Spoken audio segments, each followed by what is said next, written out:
What's up, Pandudes and Pandettes and audiophiles in the Panda Nation? Hey, I bought these Bluedio powerful sound Turbine 4th generation. I think they go by the T4 nomenclature headphones. And the reason I picked these up is because, you know, I'm kind of looking for a decent set of headphones. I have a pair of my Coens, which I actually use while mowing the lawn. And I was looking for something maybe that might be a step up. Who knows? Trying to figure out how to get this open. Looks like I gotta cut a seal here. To use for my personal music listening. You know, when you're on a train, on a plane, on a bus or something like that, especially on planes, you have so much like background noise. It's almost impossible to use regular headphones on them. But active noise cancellation is coming on a lot of different headphones now, and this one included. All right, there we go. And whoo, there we are. And I thought they looked pretty cool. There it says T4. And they weren't that expensive. You know, you're probably in the $60 range. It's kind of where I fell on these. I bought them on Amazon. I'll put a link to it in the description. So I thought they looked pretty cool. I kind of like the tan, like that natural leather brown look, which I did get another set of headphones. If you're interested in that, stay tuned. It does come in this nice box, but there's no carrying case or anything that I can see. So it comes with this plastic bubble sheet and then in kind of like a soft touch plastic liner. But, you know, well, it's slightly disappointing that there's no case for it. You do have, looks like a manual, user manual, and then you have your accessories in this little box. So I'm not sure what accessories those will be. Well, maybe I spoke too soon. Maybe it does come with everything you need. All right, so I got a little jumpy. Looks like it comes with this little microfiber cloth. Now, what you'll notice is, or not cloth, but little bag. What you'll notice is it's much smaller than the headphones. So I think these kind of collapse. Well, maybe that's as collapsed as they get. I guess I'll play around with them and find out. But kind of seems a little bit small. I thought maybe they'd fold in or something. We'll find out. And then it does come with two cables here. It looks like a USB-C, which is kind of nice, because that's kind of where a lot of things are going towards. And then it looks like we have, oh, another USB-C to 3.5mm cable. Okay, so you have a USB-C to USB to charge it, and a USB to a 3.5mm adapter in case you have, you know, an input from kind of an old school output. All right, so I'm going to tear these off, and let's just take a look at this. You can see kind of the concentric circle, like the design. You know, it gives it kind of a record, like a vinyl record look, but I can't feel them. So there's like a piece of plastic on top of what looks like kind of like circular cut, I don't know, aluminum. I don't think it's aluminum, but kind of a polished plastic. Bluedio, little iridescence there. I think both of these are generally the same. Now I think, I don't know what that is. It's not a hole, but I thought there is like a microphone hole, and that might be it right there, because I think these will work like a Bluetooth microphone. You have the USB-C connection right there. Looks like you have a little LED light there, and then you have two buttons, which are generally not marked. So I'm sure it's either volume up and down and forward, and then probably this button, which, I don't know, it's maybe play pause. And then you have this button right here, which I'm going to kind of think is maybe power. Look, and that's an LED light right there. And then on this side, nope, nothing. Now you do have what I think are vinyl cups, very soft and squishy, not memory foam. They kind of give very easily.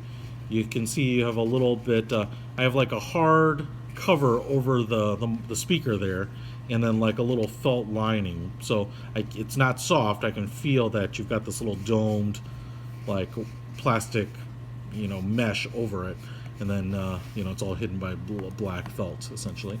It's pretty nice. Looks kind of high quality. You know, you've got this silver, polished silver look on a lot of pieces. This, I don't know, that looks like plastic. This looks like plastic, but this right here looks like metal. And I think because of kind of the small pieces, like the post here and this part, that's all metal. This looks like metal too. And then obviously you have Turbine on these T4 headphones. You do have a pretty thick bar in here. I can feel it. And there's a little padding and a little give there. I think these will be plenty comfortable, but you know, the Collins probably had a little more padding on them, but I don't think that's a problem. So not a lot of padding, pretty thick bar in there, which is good. Hopefully there's like some metal. I mean, I can feel how it's thicker over here, and then it gets thinner, so there must be like the electronics up there. And again, the same thing, thin, thin, thin, then thick right here. So you do have the capability to rotate these to fold them flat. Looks like they only rotate one way. So I can only rotate them like this to fold them flat. Then they do adjust here. And you have, looks like 9 adjustments. They're all marked there. The right and left are marked on the top of these little posts. And now we just need to get it paired and figure out if this thing will be my new set of kind of daily at my desk headphones. All right, I've been playing with these headphones a little while now, and I want to kind of give you a little bit of instruction because I kind of screwed up. First of all, the power button is like down here, so it's not that intuitive, and there are very few markings on anything. This is the microphone down here, but the power button is one of these 2 little white buttons, and it's this, or the silver button, and it's this little button right here that's the power button. So you hold this down to turn it on, and if you haven't paired it for the first time, it's going to go into pairing mode, and then if you hold it, it should power it off. All right. Now, a couple things to keep in mind about this is if you hold it down for like 2 seconds, it actually works like your Siri button, your home button, and so it activates Siri as well. I think it's called like a function button, so it'll also answer and hang up your phone calls as well. I wish the markings were a little bit better, and to be honest, I'd rather have the buttons in a little different places because it doesn't really intuitively make sense. I kind of want to think these are advance or rewind or volume up and down. So this is the power button, and that's what you're going to use to turn it on for the first time to pair it. Now, this button right here is music control. This will pause and play the song you're on. And so, you know, that's what I use this a lot for, or your podcast or whatever. So this is the one you're going to be reaching for a lot. This is actually your active noise reduction. So now it's on, and now it's off. And so you control your power here, but if you want the active noise reduction, you're going to turn it on there. Then this button is actually your volume up and down in previous